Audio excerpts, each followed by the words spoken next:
Well, hi. Thank you for checking in here on the BDR lunch gathering videos. We're glad you're here. We want to let you know that we have quite a few of these videos. In fact, if you go to the BDR site and check out our page, you'll find that here under news and lunch gathering, you'll find not only the fact that these educational web seminars are free, there is no cost whatsoever, but you'll find out what's coming up and a complete listing of all the different ones we've had in the recent past and over the past 2 years and a half. All these are good sources of information that I think you'll enjoy.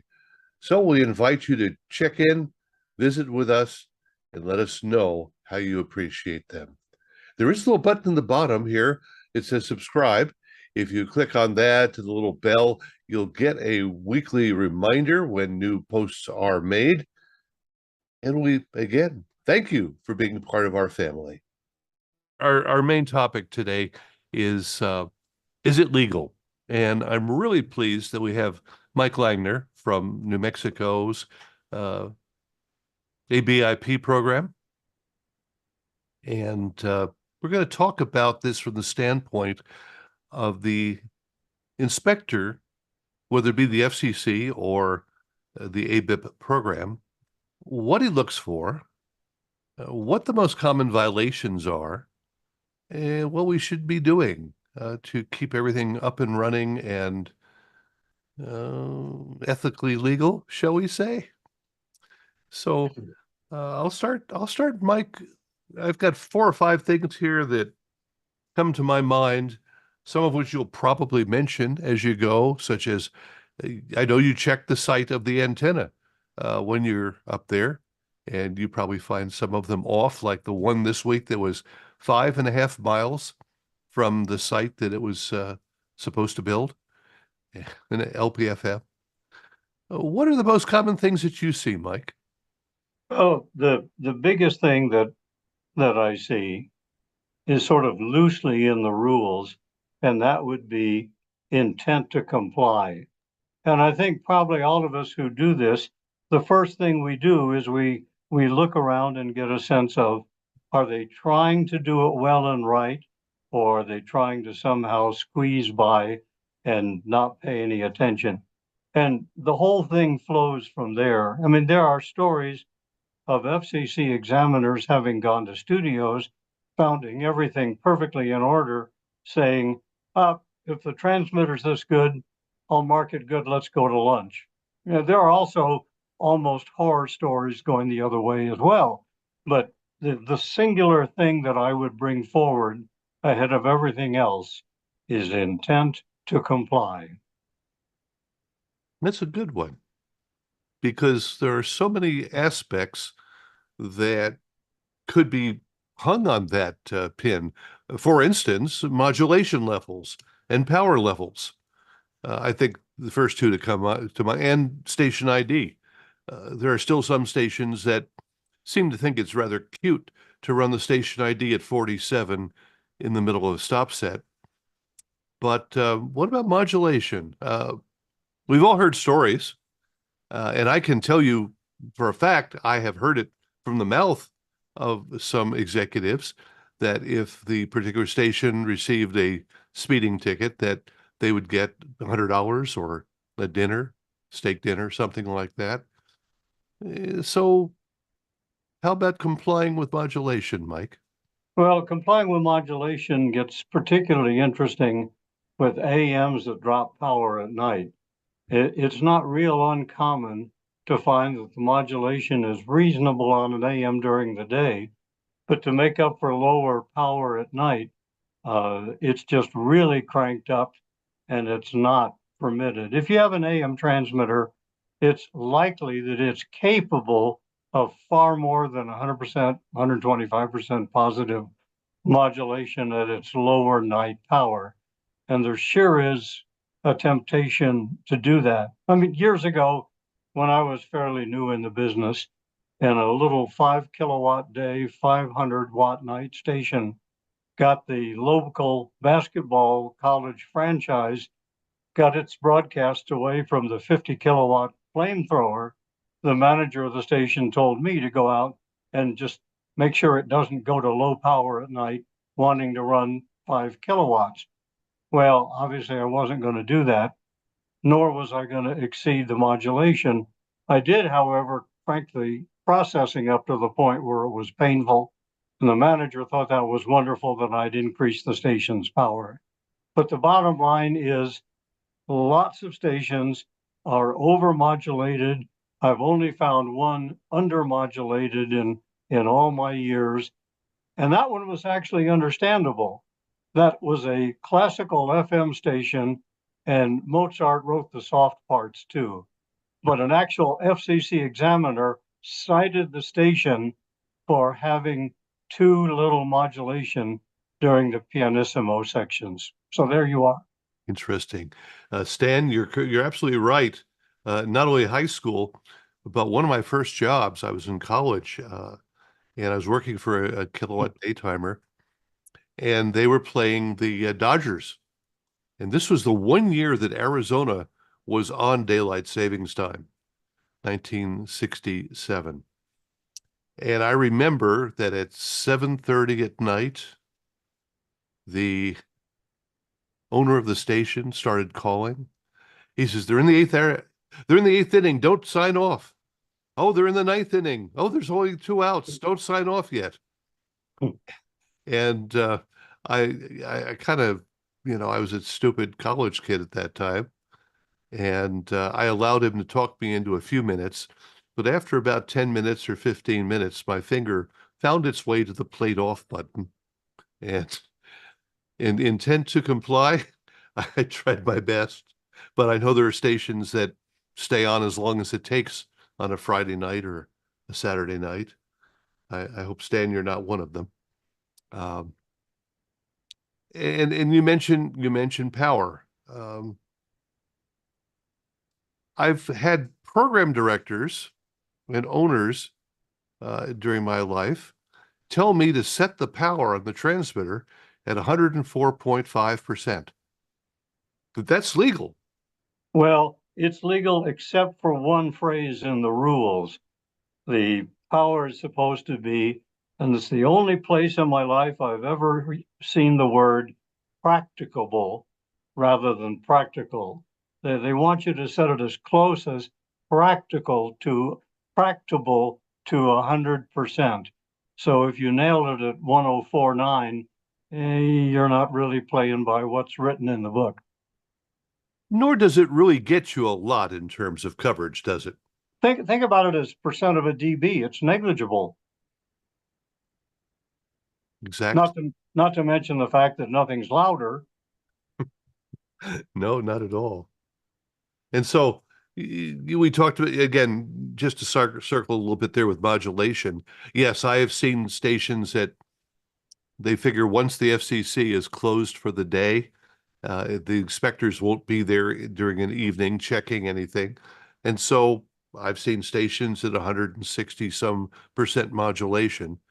And it happens.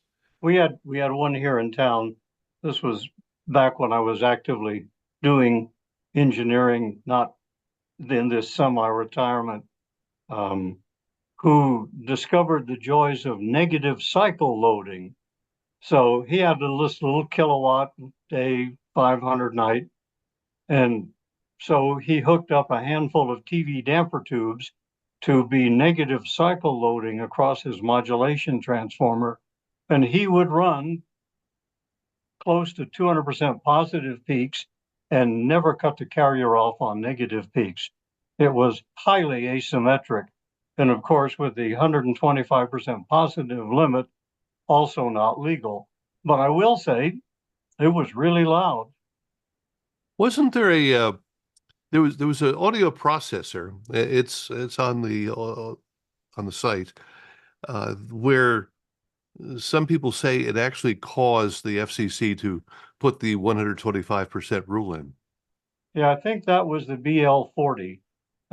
It was capable of, and it would increase asymmetry about as much as you wish.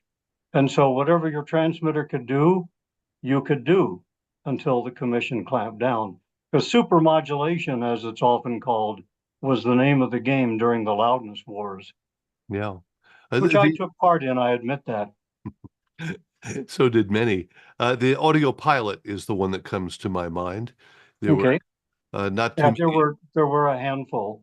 The BL40 was the one that I used. And Mhm. the magic screwdriver could set your peaks wherever you wanted them. Oh yeah. Oh yeah. And of course, when I was working with Mike Terrell and we built the DAPs, his attitude, of course, was that asymmetry was already distortion, and he didn't want to hear about it. But it You could, know, he came by a station I was taking care of years ago with literally, as you'll remember, his trunk full of compressor limiters. And yes, we put a set on the station, and it sounded stunningly beautiful, but it was not as loud. So manager said, no, loud counts. yeah. That was my paycheck in his trunk. That's how he got all those things built. Uh, so anyway, uh, one more thing, and I mentioned this, and you didn't say too much about it, and that was how many times have you found antennas not where they're supposed to be? Oh, my favorite one was in a small community here in New Mexico that had a little 3-bay, little Class A FM, and we'll get to the geography in a minute. But we went out and looked at the station, and the owner who came with me was chatting and saying, you know, it's always been a disappointment. The coverage is just not what it's supposed to be.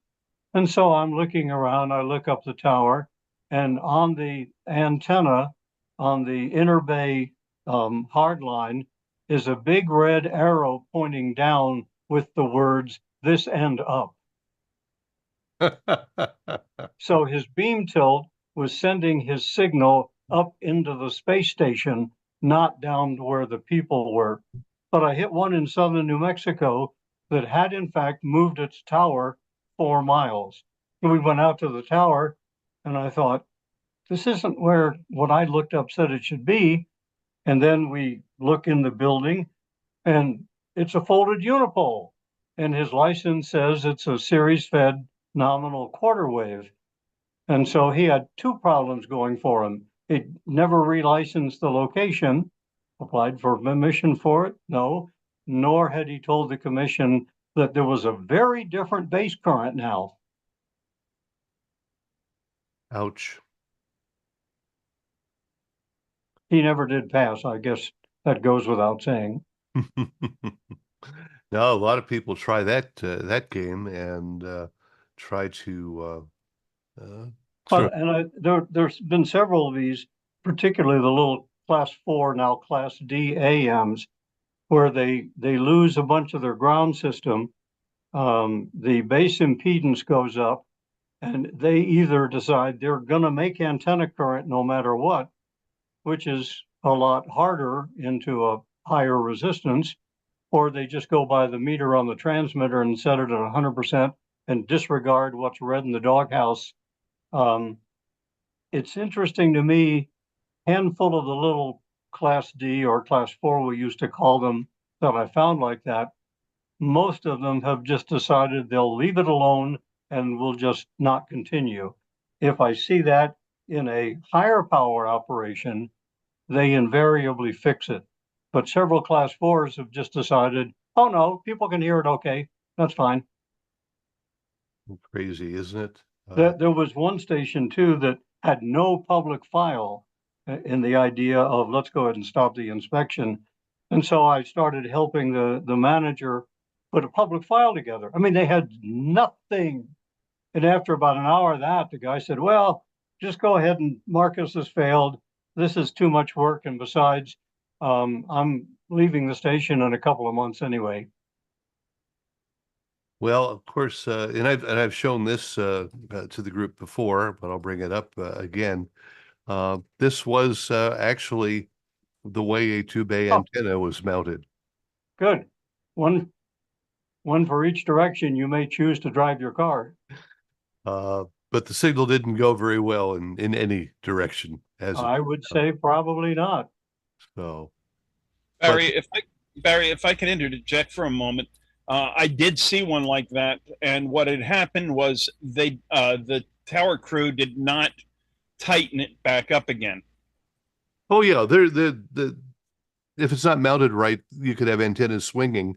We had one down in Nogales along the border there. Every afternoon, they would lose their signal. They would just go to dead air. And what we found was the STL dish was not tightened down, and it would rotate in the wind in the afternoon. So, Mike, what about height above ground? This is something hard for an inspector to check, is it? Um, Generally, at least in my case, if it looks reasonable, I'm not going to get out of transit or start fussing with a sighting along a protractor, because the more costly it is to make something non-compliant, the less likely people are to do it.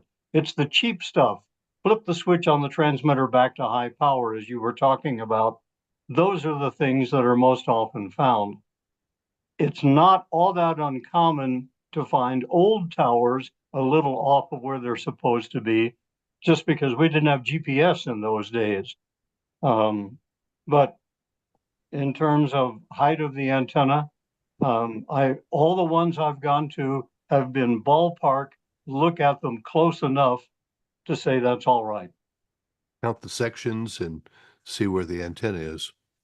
I think that's a good way of looking at it. But again, I'll just mention this because I have in the newsletter and on the Thursday, Howard Fine out in LA. He's the Frequency Coordinator Committee chairman or the coordinator. He has determined, doing some math, that as many as a third of the LPFMs in this country are outside of permissible distance. Oh, I don't question that, and I have yet to be asked to visit an LPFM. So all bets are off. And I sometimes wonder if maybe we know why I haven't been asked to visit one, as they tend to get a little sloppy sometimes. Yeah. Intent to comply. That's the phrase we're using, and we'll continue there. What about the power of the transmitter now? You have written an article some years ago, and I also have done, about calculating power, because most people don't have a calibrated dummy load. So voltage times current times efficiency. Now, of course, one thing that you could tell me is that most of the modern solid state transmitters don't have a plate voltage and ammeter on the front panel. Yes, and you said the magic words because you said front panel. If you look in the rules for AM, and since you and I talked to this about before, I checked it to have this for you. Transmitter metering, to be able to do the indirect method, is required for AM at 7358, for FM 73258, and for TV 73688. They may not be on the front panel, but they're there somewhere, so that if you lose your base current meter for AM or your transmission line meter, or it becomes questionable for FM or TV, that yes, you can do it. A transmitter that doesn't provide that, even if you have to go through several menu layers to get there, will not get type approved. Very, very good. Now, a question on that. Please. Yeah, first off, is there type approval anymore? I think they did away with type approval. Type accepted, sorry. I'm an old guy. Even type accepted. I think that there's a declaration of conformity and certification. I think those are the only two approval methods. And then also, I think I recall Nautel perhaps getting a waiver of some metering requirement, but I don't remember for sure. You certainly may be absolutely right. No one I've visited with a Nautel has expressed that they have one, nor have they balked at my saying, show me what the efficiency is by the indirect method, and let's see if it's pretty much in line with what your direct method is reading. BE has one. They have Has a waiver? yeah. It's included in the manual with the transmitters. We're a poor state, and I think I know one station that has put in a BE of recent. Everybody else is almost running antiques. Now, one thing here, Mike, let's talk about this for a second. You've got a transmitter and it's got a meter on it that says power output 100%. How do you know it's 100%? Well, it's obviously, calibrated in watts for one thing. I'm sorry, I thought you were talking to me. Yes, I am talking to you. Okay, it's showing 1,000 watts, let's say. Yeah, How do you know it's 1,000 watts? that's a good question. I suppose if you know your base resistance and you have an antenna current meter, you can figure that out. But which we did. But as far as the transmitter was concerned, it had this, boilerplate thing that came with it that said the watt meter was approved. Did it match? Because you can take that watt meter and with a little greenie, you can make it read different. That's true. Yeah, I believe it did match. But it's been a few years since I've been there. Well, let's just take the issue of someone who comes into a new station that they're working for the first time. What should they look for, either of the mics here, in terms of understanding what that output network is all about? Well, from my point of view, and then Mike will get yours. The first thing you want to do is look at the two methods of determining power and see if they agree with each other, along with, if it's an AM, what's the base current look like, and can you get a sense of what the ground system looks like? If you put all those together, you can get a pretty good overview. That's my take. Yours? I'd always call you Mike. Well, that's the best I know, so there you are. All right. Well, one of the things that is important to understand, and it was partially mentioned, I think, a little while ago, but let's go to that point here. How do you know that your base impedance is your base impedance? Most AM stations that I know of, especially the non-Ds, nobody's got a bridge there. Not only And that that, brings up a point now. Antenna analyzers are cheap. You just carry one with you. you can do that. If you don't have one, and if it's a toroidal connected, like a delta, you can figure they're generally either they work or they don't. But the number of stations, particularly out here in the desert Southwest, that have had damaged base current meters due to lightning is remarkable. And again, if you look at transmitter efficiency and then you look at the base current meter and the numbers don't jive, something is likely wrong. If you want to get thorough, if you can borrow a field meter, walk around and see if you can find where it determines that each radial is close out to where the end of the copper is supposed to be. It's a matter of so many things affect it. If you have next to no test equipment, you really can't tell. But by comparing one thing with another, you can get pretty close to what the problem or problems, more than one, may be. Are these defective base current meters thermocouple meters? Yeah, and they are very lightning damage prone. Yeah, I found building a station a long time ago that the meters agreed at 60 hertz and didn't agree at RF. Yet that's their purpose. Absolutely. Borrowing somebody else's RF ammeter is a great idea, or borrowing their delta if you can is an even better idea. The other thing is I've seen people calibrate their RF ammeters using a DC source. Bad idea, at least if you do it with 160 cycle AC, then you're not having the leakage in it across the thermocouple compromise your reading up or down. So if somebody's done it with DC, resistor and a car battery, it's really likely to be wrong.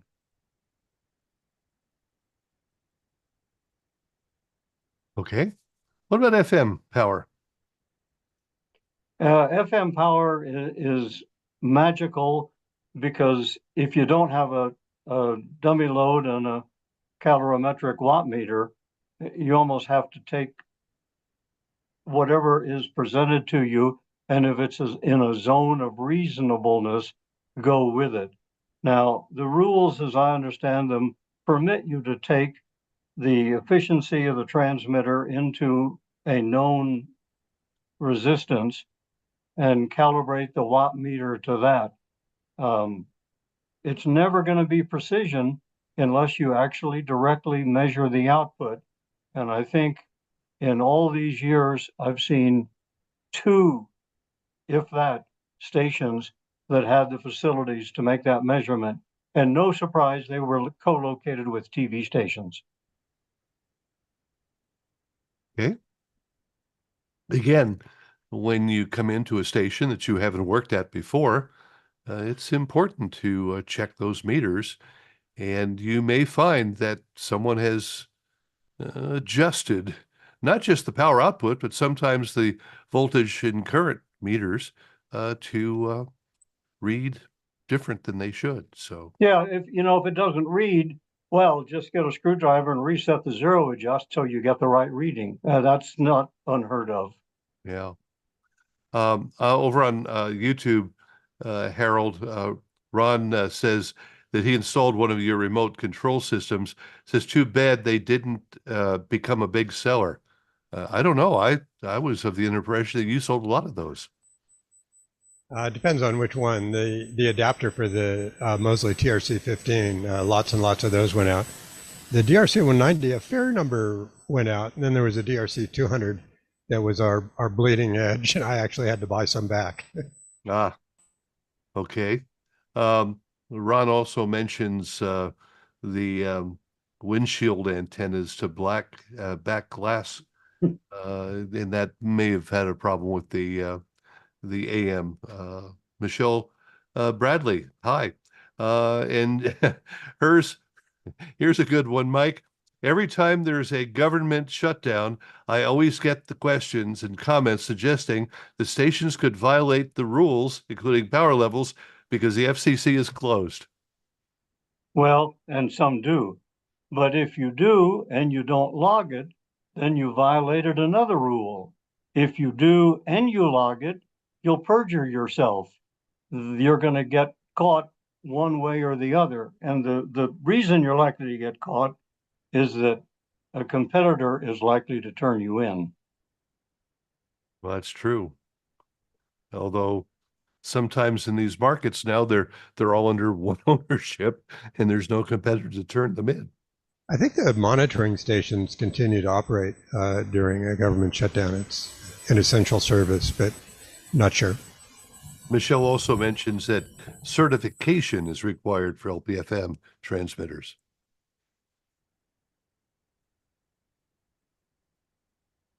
That's the terminology for Good.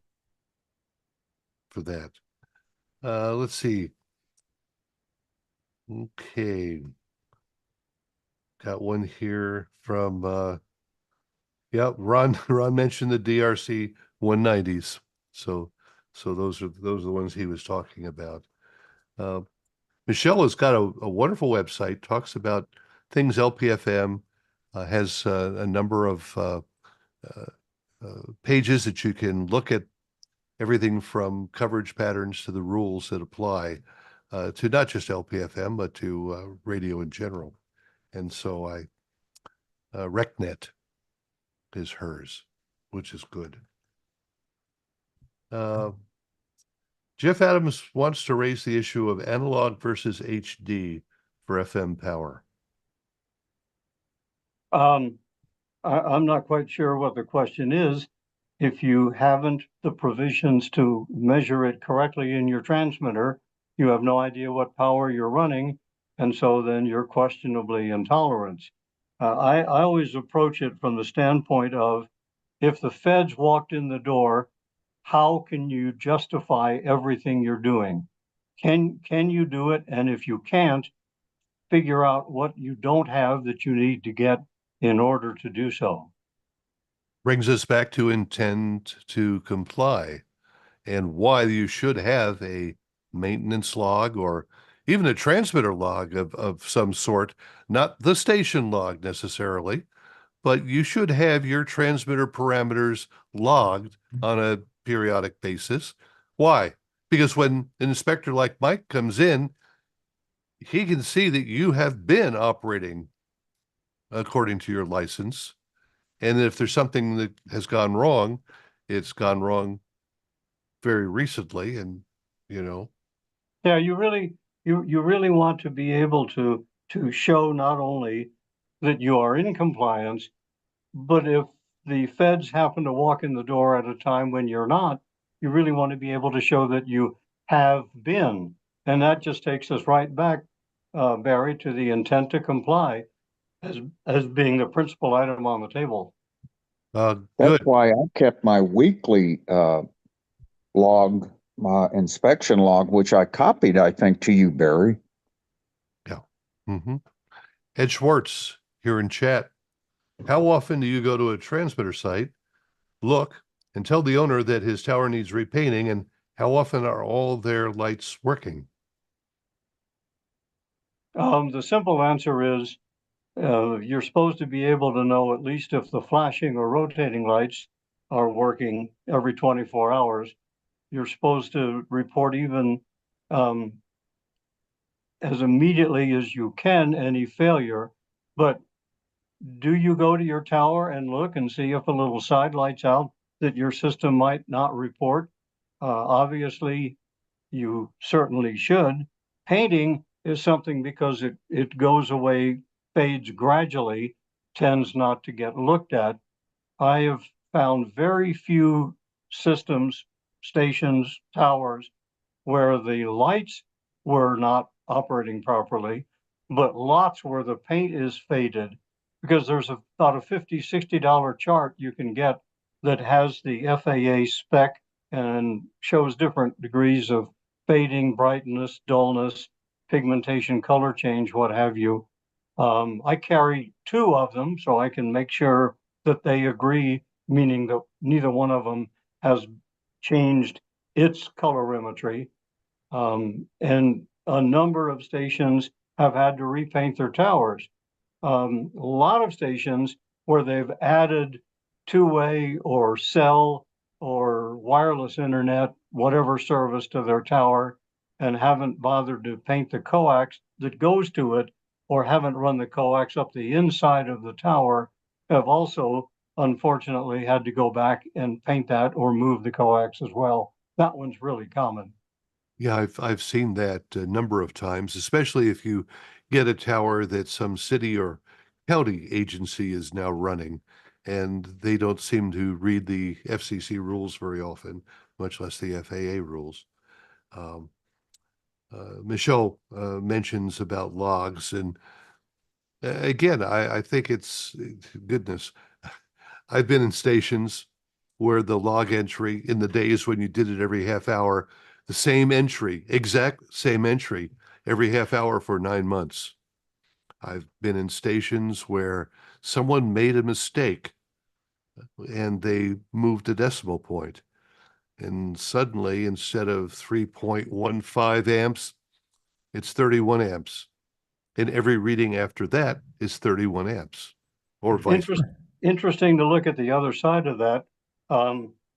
One station that I was actually taking care of back when we had to have operators on directionals, we submitted a request for remote control and it got bounced because the meter readings were too stable. In this case, they were the actual readings. So I told my operators, I said, now for the next 60 days, slightly adjust the transmitter power after each reading. So the next time you take it, it'll be different. We did, we submitted it, and we got the license.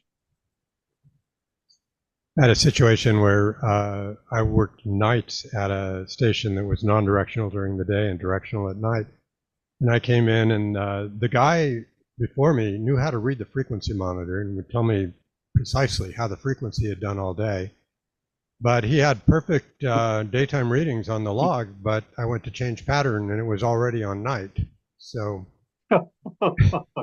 he had not read that accurately. And then as far as decimal points and so on, Barry mentioned the digital adapter for the Mosley. I designed that after we were inspected by the FCC on a station that was a kilowatt day, 250 night, and we were using a Mosley TRC-15, which has a bunch of meter scales, all a power of 2 from the other. So the inspectors switched us to 250 watts, called the DJ, asked for readings, and he gave the high power readings, reading the wrong scale. Yeah, in the days when we had third-class operators with broadcast endorsements, and they read the meters, the accuracy with which they read them was pretty close to zero. The one failure of mine, among many, but one I will own up to, the FCC came into one station I was taking care of, surprise visit, and was looking at the wall and writing down the serial numbers of all the operator licenses. And I said to the radio inspector, "Gee, I'm sorry, that's really objectionable loud music. Let me go close the control room door." So I closed the door, quickly said to the DJ operating, "I'm sure your log is up to date. The FCC is here," went back out. And you know, when we then opened the door again and walked in, his log was up to date. Well, a word to the wise, isn't it? Now, speaking of logs, there are other things that should be logged on a regular basis. Every one of you that has that duty as chief operator signs off on what every week? You sign off on something. Well, you sign off on the EAS log, and that is an absolute imperative. Now, you don't have to do it. Your designee can do it, but that has to be traceable by the FCC to know that that person has really been designated by you, typically the assistant chief operator. And EAS violations, along with public file, are just right up at the top of things that many of us find as what's wrong when we go in a station. Is there a separate EAS log, or is it all just part of the station log? Well, and EAS's entries. That's a very good question, and the answer is the station log may exist in counterparts. Now, something that I don't know the answer to, and I've never found out, is if you have 3 or 4, as it were, counterparts, do you have to sign each one? Interesting question. I have confirmed that you do not, if you are carrying your EAS records electronically, not on paper, an electronic signature for that part is fine. But if you have counterparts, do you have to sign that you reviewed each one? I've never seen it in the rules. I've either missed it or it's really well hidden.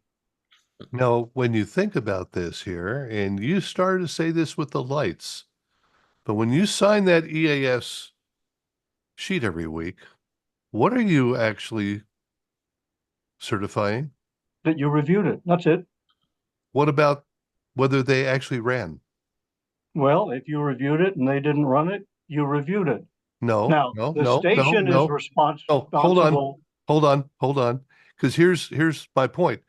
In the days when most of the stations had live announcers and the inspectors would go in, they would ask them to run a weekly test. Yes. Why? Why would they want to run a weekly test? Yes, so they know that they know how to do it, but there's another reason. And so that they know that it will go out the transmitter. And then to see if the guy will log it. Because there are times, station here, they had a problem where they took the EAS box out for repairs, bypassed it, and it came back. And eventually the afternoon gal says, didn't we used to hear little tones on the air? Yeah, just putting it in the rack is not enough. You actually have to connect it. And so when you sign that sheet at the end of each week, you're really saying that you know that those went on the air. I'm not sure that's right. I think you're certifying that you have seen the log and reviewed it. Now, is it the station's licensee's responsibility that the log is accurate, or yours as chief operator? I think that's the station licensee's requirement. What I about, think that if there's missing tests and so on, then the chief operator should note that and corrective action being taken, such as taking Oh, it out for service and certainly so on. should, but if you don't have knowledge that the test failed and the log doesn't say that it failed, you'd never sign a log. You'd have to be Yeah. listening to every test the station ever ran. Yeah, this does bring up something though that a little bit off topic, but Barry and I discussed it in email. I worked in analog radio stations. Now with digital audio, how is EAS equipment connected? Is it AES 67 or how do they get it out to the transmitter? I think if you look at the manufacturer's material, they will tell you that they have AES EBU ins and outs, or when that's the case. the newer units Yes. do? Yeah, if you're using an old unit and an adapter, I think you may be out of luck. You're going But D if you're using, A to D, D to A, A to D, D to A. yeah, All right, what- thank you. What about tower lights, Mike? Signing off on the log that the tower lights were on. Do you need to see them? no, but you need to see the alarm, the light reporting current transformer output, some way that you are certifying that they are on. Now that can be done via the remote control, but you're responsible if the remote control is inaccurate. You are certifying that the lights are on. How you determine that the lights are on, look out the window or read the current transformer on your remote. That's up to you. Is there a And quarterly just don't be inspection wrong. requirement on the Pardon? indicators and alarms? Sorry, I missed that. I'm sorry, I'm interjecting too much here. But isn't there a quarterly inspection requirement on indicators and alarms? There is a quarterly inspection requirement, and that is over and above the every 24-hour period of are they working? Yes, two separate items, both very important. As I recall, at WOR, our transmitter readings were logged automatically every 30 minutes. And I remember having to show an inspector at my first station when you had to turn the transmitter off and on during a test. We were really afraid the transmitter wouldn't go back on. That was in the old days of EBS. Right. Oh, and you know, in the days when we had the go to 640 or 1240, and then the stations would alternately go on and off the air so the incoming missiles couldn't track them. Those were the transmitter destroyer and step start resistor burner upper operations for sure. Yeah, yeah. We used to watch these things in the in the 60s, let's say, when EBS was going, and you would go, off for 10 seconds, on for 10 seconds, off for 10 seconds, and pray. By the way, a little quick story about that. In those days, there was one monitor, the Motorola brand, that didn't just work on carrier interruption. It required carrier interruption and then 1,000 cycle tone. And an FCC inspector in the little community, again, of Las Vegas, New Mexico, did the typical put his car keys across the antenna terminals and it didn't trigger.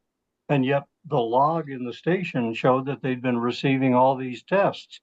So the station operator called me and said, can you explain what the problem is? Because we keep getting them.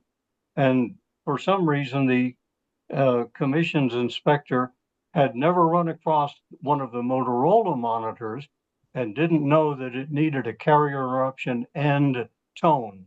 So after that, and the fact that he could see on the front panel if he looked, that it showed loss of carrier, indicating the unit was working, all was well. But that one tripped up a lot of people. I remember we had the Miratel, I think it was, EBS receiver, which was just carrier loss. But another thing along with that, we had an inspector short out the telephone line, control line going to the transmitter site, and the transmitter didn't shut down. And this was with a Gates RDC-10, which used DC voltages to ground. So shorting it didn't shut it down. You had to actually pull the line to shut down. Yep. Michelle makes the point that if you find that there's an inoperative thing that needs to go in the log, you can operate for up to 60 days with a defective EAS box or without an effective one. And that really is true, whether you're running the right level of power, whether your modulation is off. What about your directional, your monitor points? If you have a monitor point that's not correct, you need to get it fixed or report it to the FCC. And Yes. now we have two And things. you can request, Barry, to operate with parameters at variance, but you can't just do it willy-nilly because you want to. Usually they tell you to pull the power back to pull an Yes. excessive monitor So- point in. The typical answer is pull the power back so that all the monitor points are in compliance, because those are typically on your principal protection radials. Yep. And in the more recent years, of course, you have the method of moments that seem to bypass some of the monitor point and other activities that that you have. But it's important to make sure that these are all working. And again, I firmly recommend keeping a log, not a public log, not an official log, but a log where you have this information of the proper parameters, and you can see when, if you're a tube transmitter, you can see when the tube's flattening out. If you're looking for EAS, you can see if there's a problem. I know of a station where somebody made some changes in their rack room, and the signal that was supposed to go to their main transmitter was sent off to a satellite transmitter. And for 6 months, they did not transmit an EAS. The log showed it. Another interesting one is, in some places, monitoring assignments have been great years ago, but now there's trouble getting the AM station you're supposed to monitor. So private streams have been set up, and the monitoring is actually done over an internet private stream. And the commission has written up a number of operators because the EAS box was not in that stream. Now, is it still required that the transmitter go off if you lose remote? If you are operating attended, yes. If you're operating unattended, no. Okay.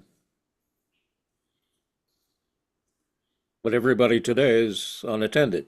Pretty much everybody's unattended. Yes, absolutely right. And even if you are attending it, which most of the serious TV stations at least are, operating by the unattended rules so that you're just there supervising, is probably the best thing most operators have found. But if you have loss of internet and you cannot control your transmitter, you have what? Well, the answer is you have to have a way to turn the transmitter off, and driving 2 hours to the site is not the answer. What is the time limit, though? Isn't there a time limit to get to the site? There is, and I don't remember it, sorry, but it's in the rules. I believe it says 3 hours. But if there is interference, Then it's not. So you really, because somebody may call you up, as they did me one day, and said, "Hey, we're hearing your FM on our air ground channel out here at the FAA. You need to be able to react and respond to that right now." yep, 3 I months. gave them the wrong answer, Barry. I said, "Really? You have any requests?" They didn't think it was funny. We The thing of being cited for the capability of violating a rule has always been a problem for me. It seems like they should cite you for not shutting down within 3 minutes in an interference causing condition, or 3 hours under that condition. and not try to judge your capability of violating a rule. My car Well, can go over the speed limit. I don't think I should be cited for that. no, but for example, in many states, you have to get brake and light stickers. They're really, you can argue that that's to find out if there's any broken light bulbs right now, or you can say that that's because then when one burns out, I can prove that it was fine and I'm really not negligent. You bring up a very good point.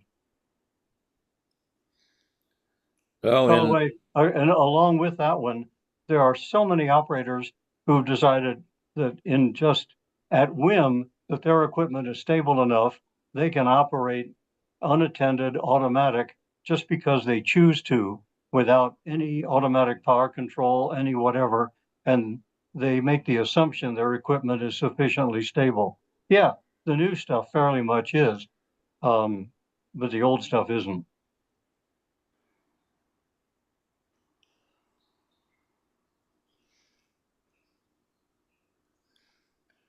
Okay, now, again, here we have situation where in your records, you have the right power, you have the right modulation, you have your EAS, you know that the lights and the EAS are working. What else should you have as a regular Well, notation? it's not really a technical item, but you got to look at your fence, because if somebody's knocked down part of the fence, you're in trouble. Got to check your signage. The rules for signage for RFR and for shock or burn hazard have continued to get tighter and tighter and tighter. So that's another one you got to check. Plus, you got to make sure that nobody, even if you have those things in place, can get in. We had a tall tower here down near Roswell. Everything happens in Roswell, where a bunch of base jumpers cut through the fence, figured out how to hotwire the elevator, and were jumping up off of the 1,000-foot tower. And the station found out about it by getting a report that they were doing it on Facebook. Now, it may not be in the rules that you ought to have some kind of alarm to let you know that's happening, but if the standards of good practice still mean anything, self-protection really counts. Well, tower fence really are for AM bases. I don't think there is a specific rule about an FM tower, but you do have liability issues. You do have reasons to keep people off your tower. Well, with respect to that issue, I went to one site west of here that has a handful of TV translators and a couple of FMs on it, and measured the non-ionizing radiation. And because they had steel guy wires that came down across the face of the FM antenna, they were beyond the public exposure level at the guy points that you walked over. Ken will remember that we hit one of those for a station that he was taking care of, and they had to put fences around some of the guy wires. So when it comes to FMs, you still need some fencing and some signage from time to time. Indeed, And you by the do. way, you have to have, For a site with multiple stations, this can become a really big problem. Mount Wilson, they cited several stations some years ago because the radiation exceeded the limits where people could walk. and the way it's being done, the last contact I had was if you are contributing significantly to the field, you'll get cited. There is a percent number. It's moved around over Yes. time. I don't know exactly what it is this week, but in any case, if you're a participant and you're a significant part of it, they'll get you. We have in my backyard, Sandia Crest, New Mexico, and we had to fence the entire site and sign it because even though we had no trespassing signs, because the public could walk in, we had to make sure they can't get in. And then I had to go around and even put occupational level warning signs at the bottom of some guy wires and in some vicinities where the additive fields, there's 200 and some emitters on that mountain at last count, added up to the point where it exceeded the industrial or occupational standard. Okay. What about the ASR number? Put it on the fence at the tower? Well, yeah, the short answer is yes. You've got to be able to see it before you go through a locked gate.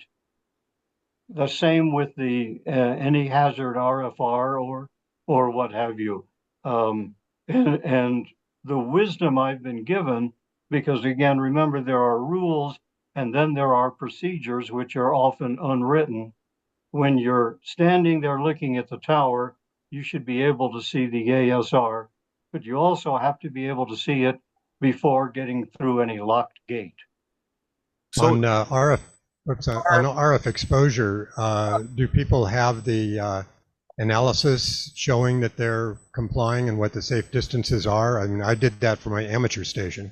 Yeah, if you don't use the chart and discover you're compliant using the chart, then you're supposed to make measurements. In our case, I convinced the State Broadcast Association, which I'm the technical consultant for, to buy a NARDA meter, which we did, and then made it freely available to all member stations.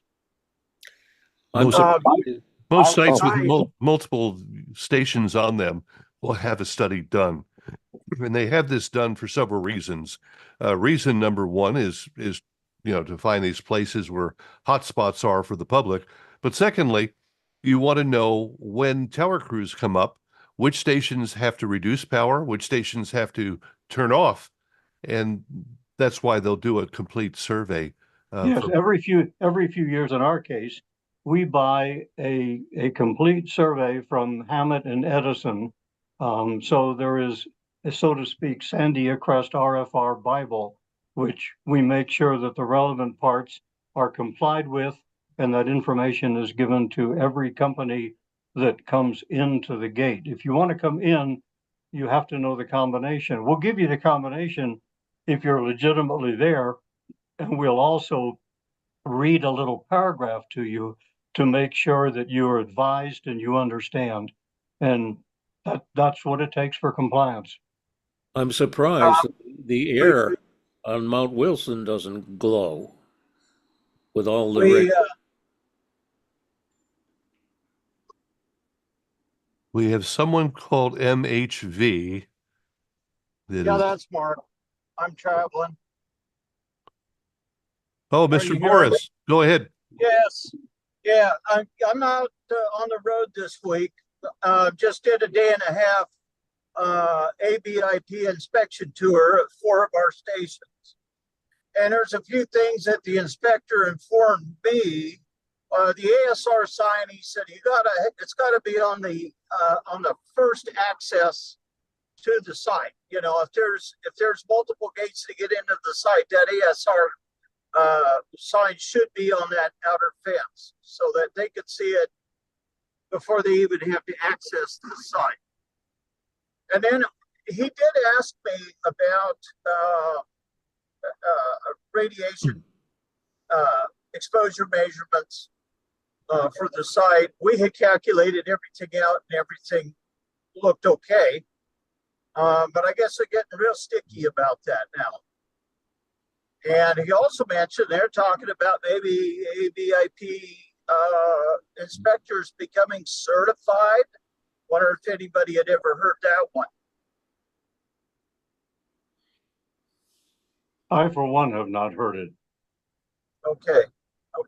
Well, I just heard it yesterday, so it was a new one for me. But well, sometimes the inspectors that come out in the different states, they do have different standards.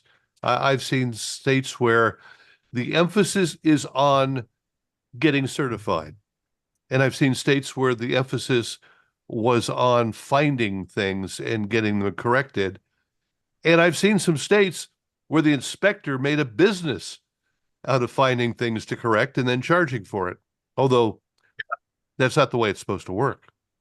Also, while all the inspectors that I've come across seem very competent, I had one before I retired and started this part come see me and tell me that I needed to be keeping records of the lights and paint condition of one of the station towers.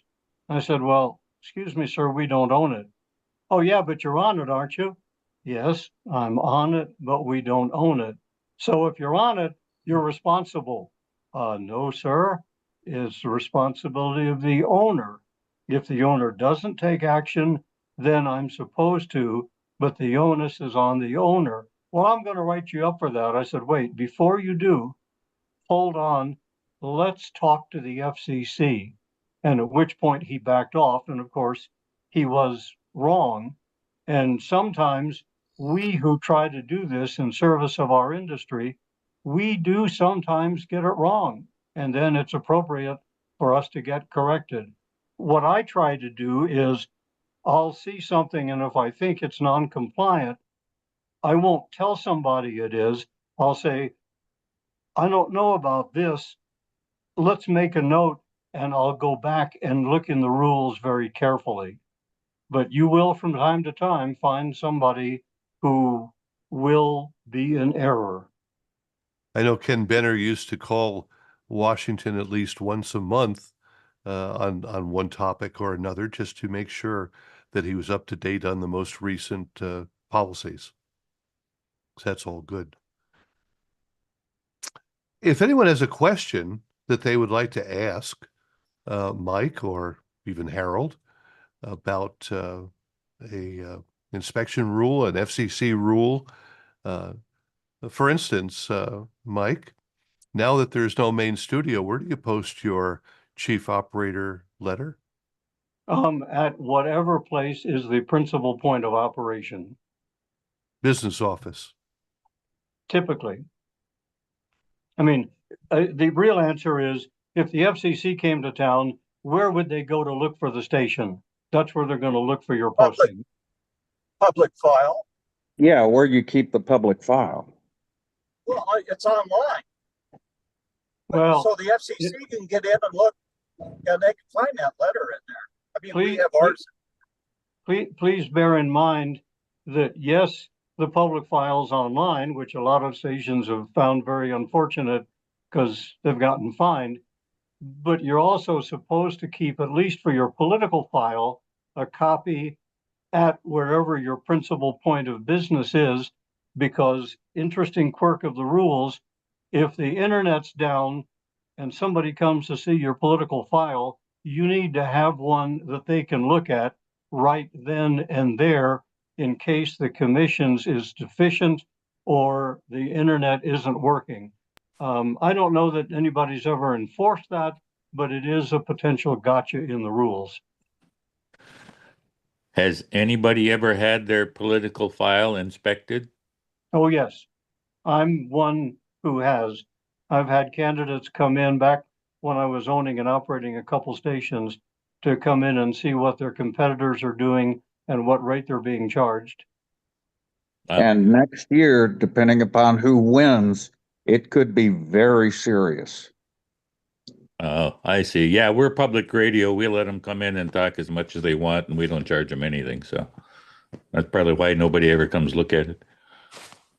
And by the way, if you don't have paper copies and somebody comes in and wants to see your file, then you're supposed to be able to bring up the online file on a computer for them, help guide them through it, and allow them to print whatever they want to take away. Yes, you can make a reasonable charge for copying. Most stations don't, because they don't want to make somebody get angry at them for literally a few dollars. But yeah, if somebody comes in and says, I want to see your public file, telling them to go home and look online is not an acceptable answer. Anyone else have a question for Mike? Pressure spacebar, alternate A, and you can ask. Mike, one of the things that a lot of states will headline, let the inspector come and you are inspection proof for 3 years. Well, that's turned out to be a bit of a weasel statement. You are free from random luck of the draw walk-in inspections. Now, that does not include targeted inspections. That does not include EEO. It does not include complaints. And it does not include the commission happening to determine something when they drive by, they're listening to your station and you forget an ID. Okay, they can come in. They look at your tower and there's a light out. Okay, they can come in. That statement, which is in the ABIP contracts, has been pierced more often than it's been honored in the field. So that part in the real world can just be let go these days. So really, to sum that part of it up, the whole purpose of the ABIP is to have someone with a fresh eye come in and look for things that need to be corrected. Yeah, to the extent to which the ABIP program is protection, the protection is if it helps a station be compliant, that's the best protection there is.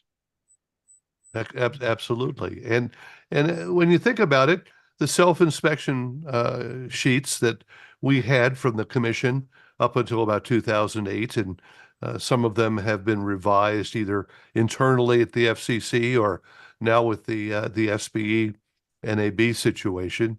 If you are a member, you can get a copy. If you're not a member, this is something that is not available to you, which that's another story altogether.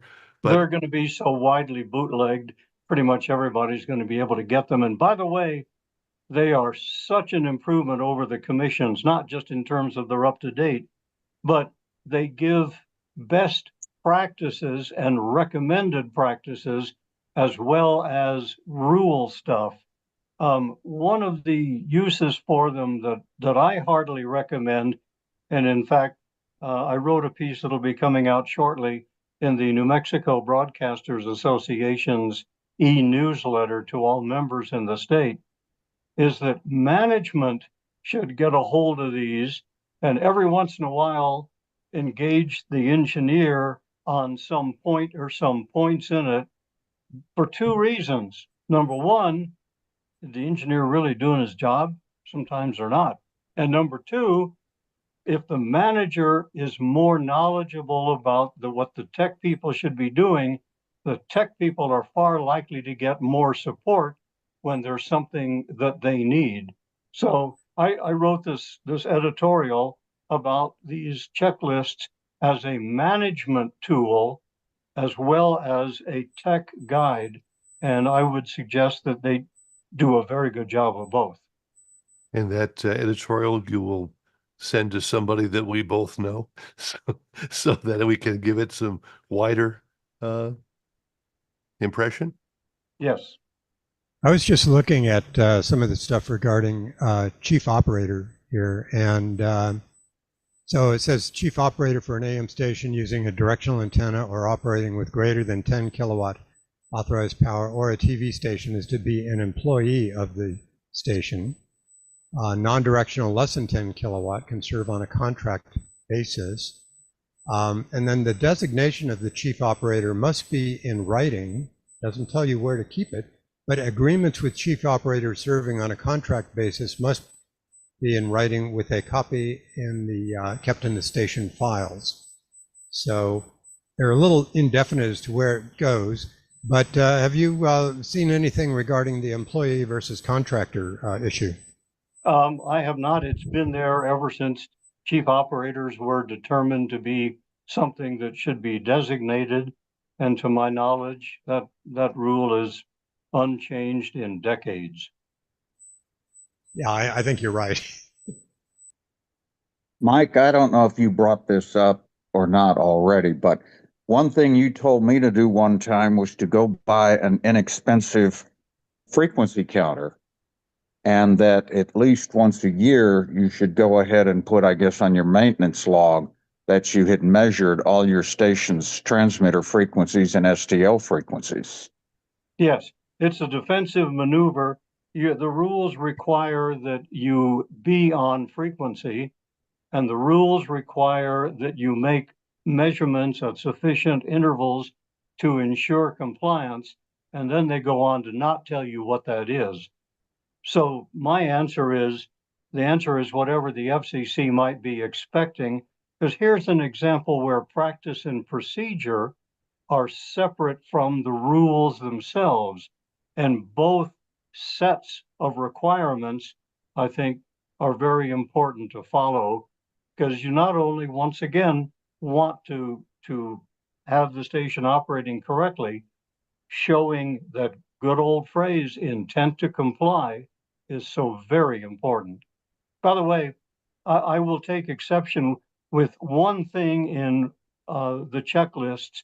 They're correct, and here's the they're correct, but it will tell you if you have an auxiliary license, old Marty or whatever, and you don't use it for a lengthy period of time, you should send in the license for cancellation. I would suggest that you find something to use it for as often as need be to keep the license alive, because they're getting awfully hard to get or get back if you lose one. So should you bank auxiliary licenses, but do so in a legal way? Yes, absolutely. There's a non-broadcast operator here in town that has an MMDS license. It used to be used for Muzak up in 2 gigs. And he has 3 customers.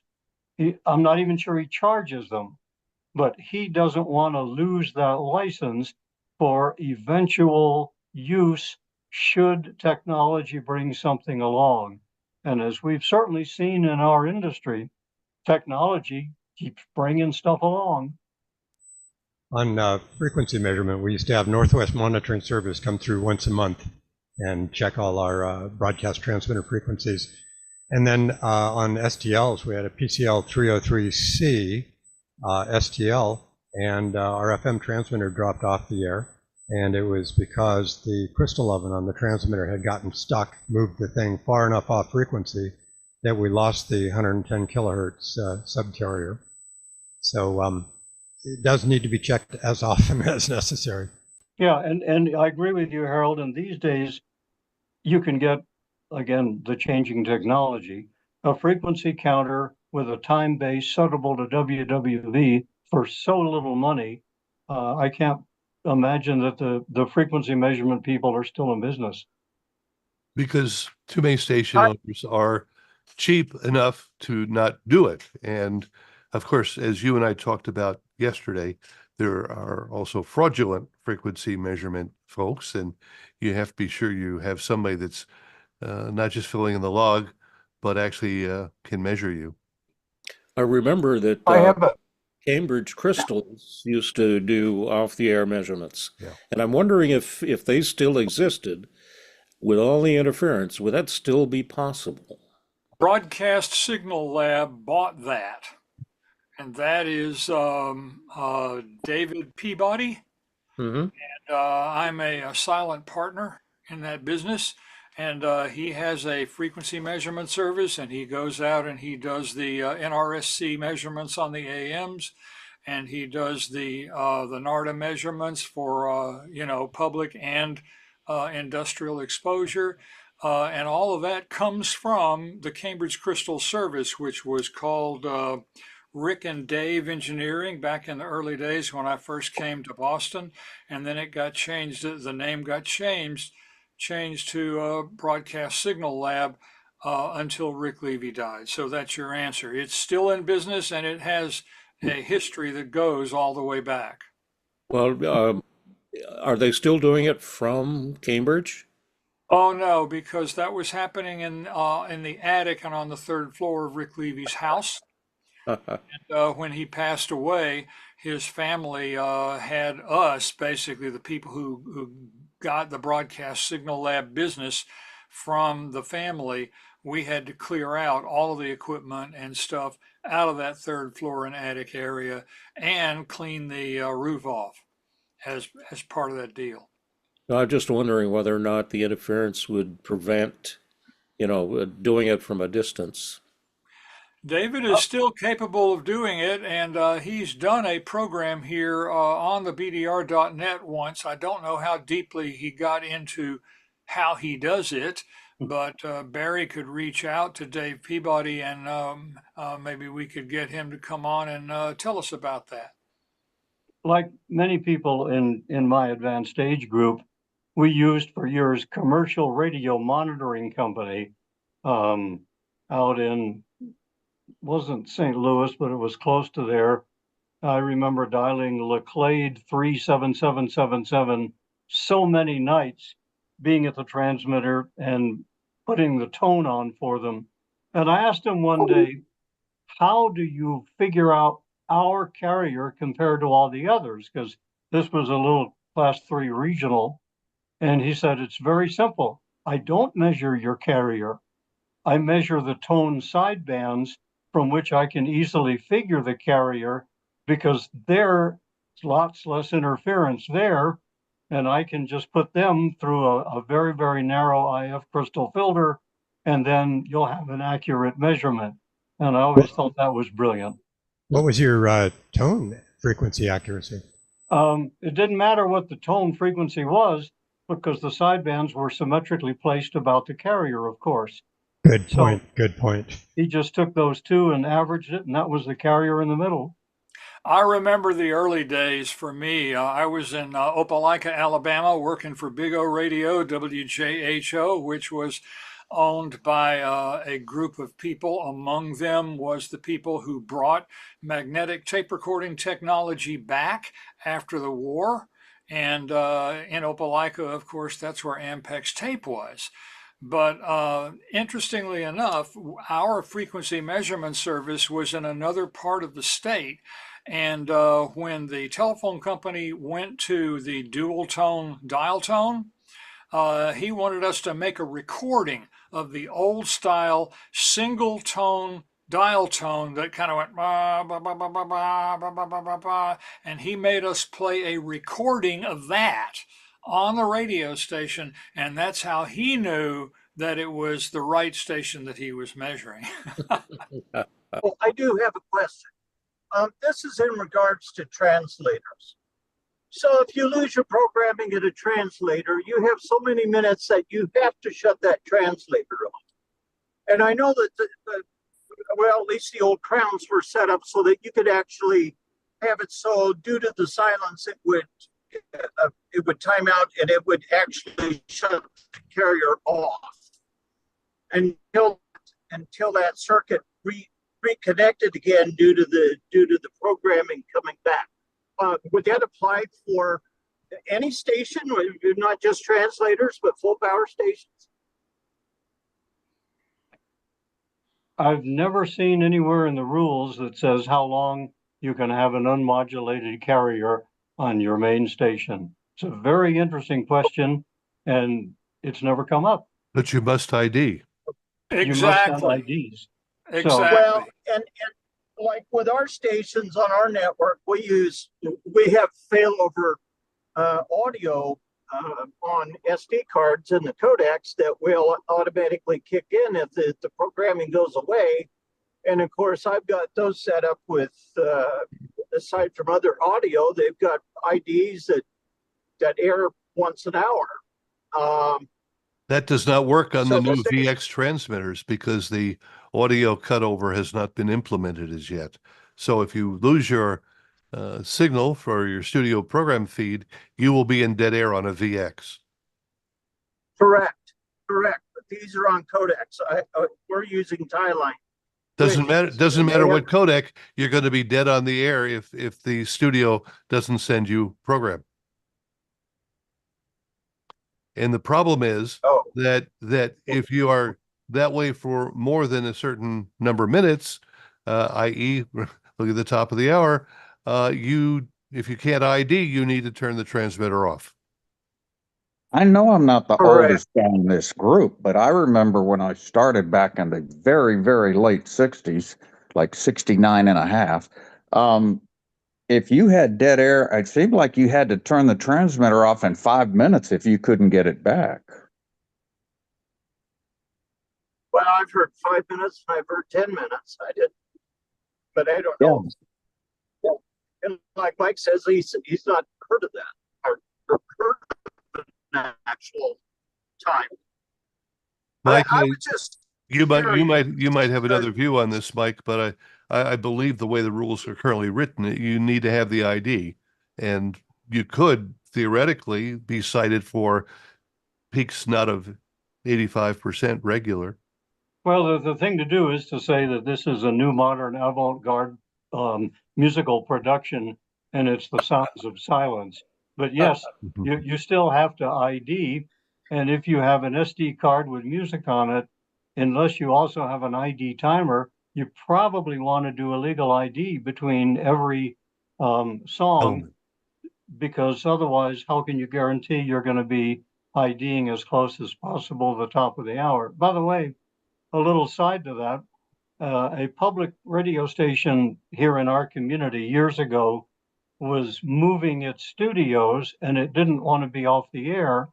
So it asked a local musical composer to create an aleatoric music composition, meaning sort of it just happens by chance, that could run for 3 days uninterrupted.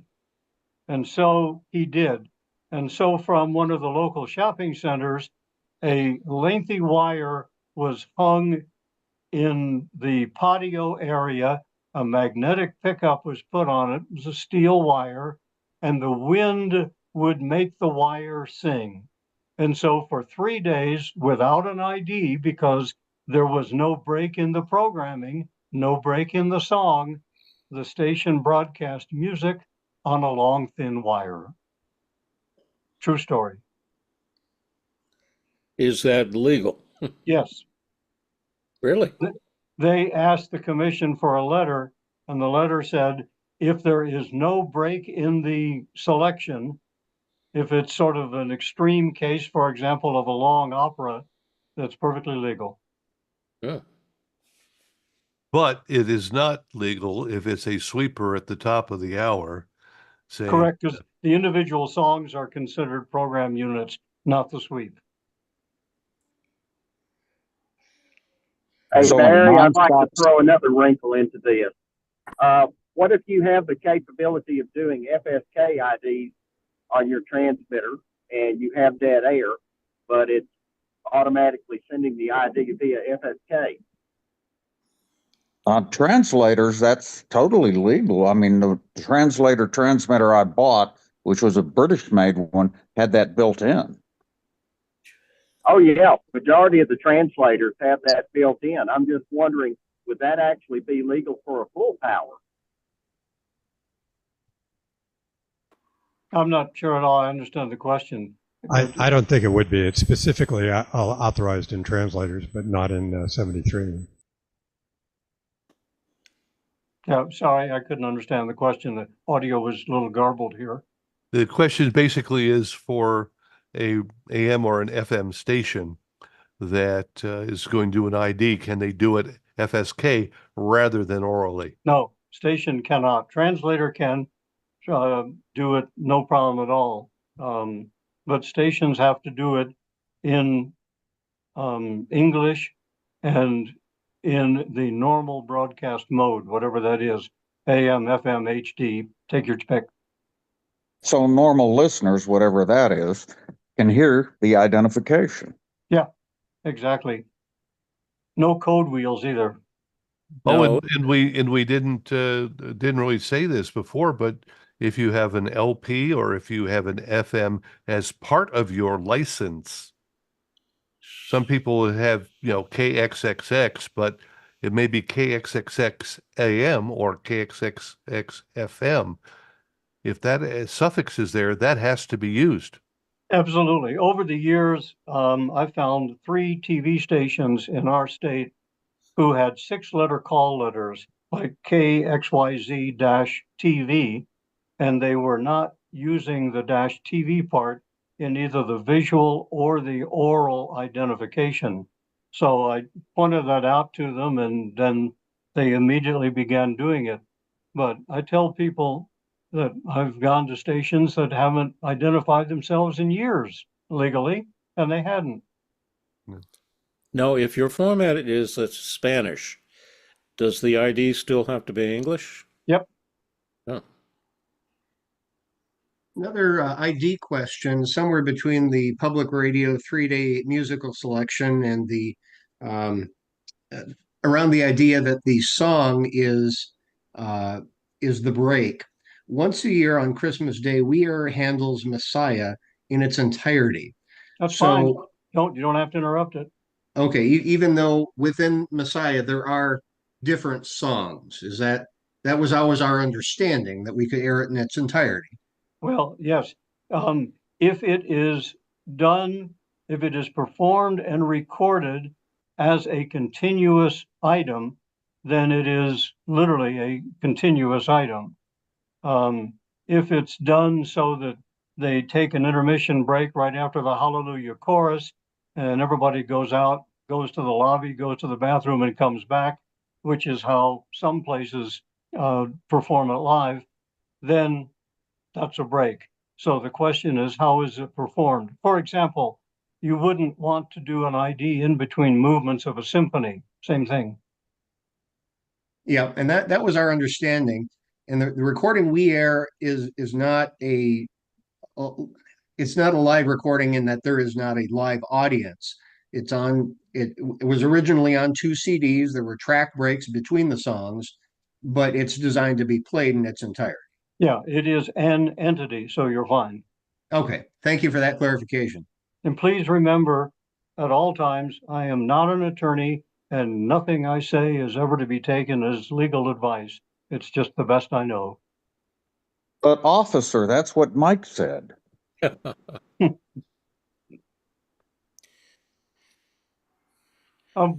me leave you with one interesting quick one that came up. And just as an example, that there's always something to make you go, huh? I got inspected one time, and I brought out my EAS logs, and the inspector said, well, looks like you missed a week here. You got 2 in this week. So I explained, I said, in the broadcast business, our weeks start on Monday. Broadcast weeks are Monday through Sunday. So here is a broadcast calendar. And if you look at this, you'll see there's an EAS test or alert in each week. I said, now, to my knowledge, the commission doesn't say what kind of week, it just says week.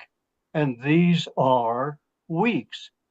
And the inspector looked a bit puzzled, looked up at me and said, well, aren't you the SECC chair for New Mexico? Yes. Well, in that position, do you think this is okay? Yes. Okay, then it's fine. We were all done. Had arguments about that in the past. Basically, the week is whatever you define it as long as you're consistent. Exactly right. That's like the time I was trying to move a tower and I was dealing with the FAA and the FCC, and all the stuff I was dealing with the FCC was metric and the FAA was in feet.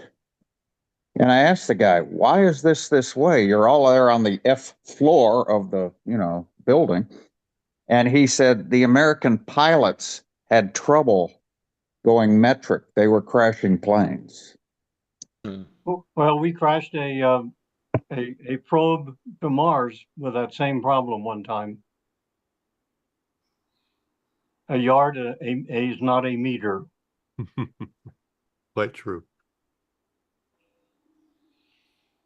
All right. Well, I think we have ABIP'd ourselves sufficiently this afternoon and learned some things, I hope. And again, offering our thanks to you for taking the time and offering your expertise to us. Again, thank you very kindly. I'm deeply honored.